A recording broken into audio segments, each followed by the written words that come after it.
Well, sure, I didn't suppose that when I come down to New York, I was going to flop right in the middle of high zone society, but I guess that's just about what I done, you see. I had an old friend living down here named Henry Higgins, and I wanted to see Henry mighty bad. Well, I got a fella to show me where his house was, way up on Avenue 5, and when I seen it, it just about took my breath away.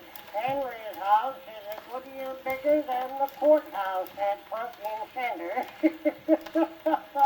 Well, I went over and rung some newfangled sort of a doorbell, and fella with knee breeches on come out and wanted to know who it was I wanted to see, and I told him I wanted to see Henry Higgins. Well, I guess Henry, he must have heard me talking, 'cause he just come out and grabbed me by both hands. He says, "Why, Uncle Josh Weathersby, how do you do? Come right in." Well, sir, he took me into the house and introduced me to more women folks than I ever seen before in my life at one time.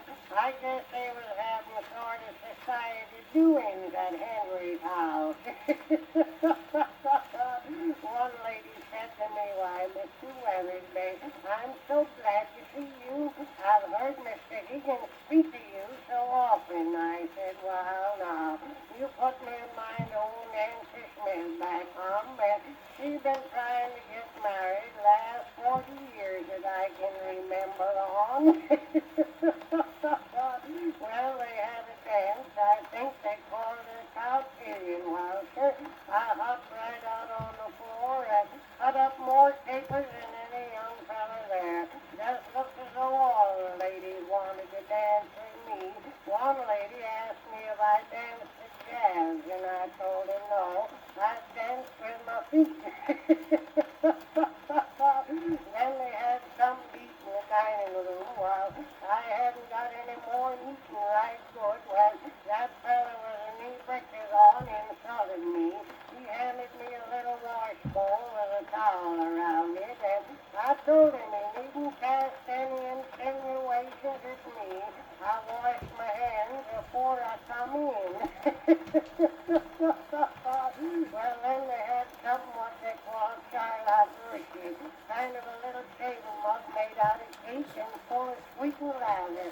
I had about 11 of them things. They didn't fill up very well. Then they had some what they called ice cream. Looked to me like a bar of Castile soap. Well, I stuck my fork in it and tried to bite it, and it slipped off and got inside of my clothes. And less than a minute, I was froze from my skin to my toes. Well, I guess I cut quite a caper at Henry's house.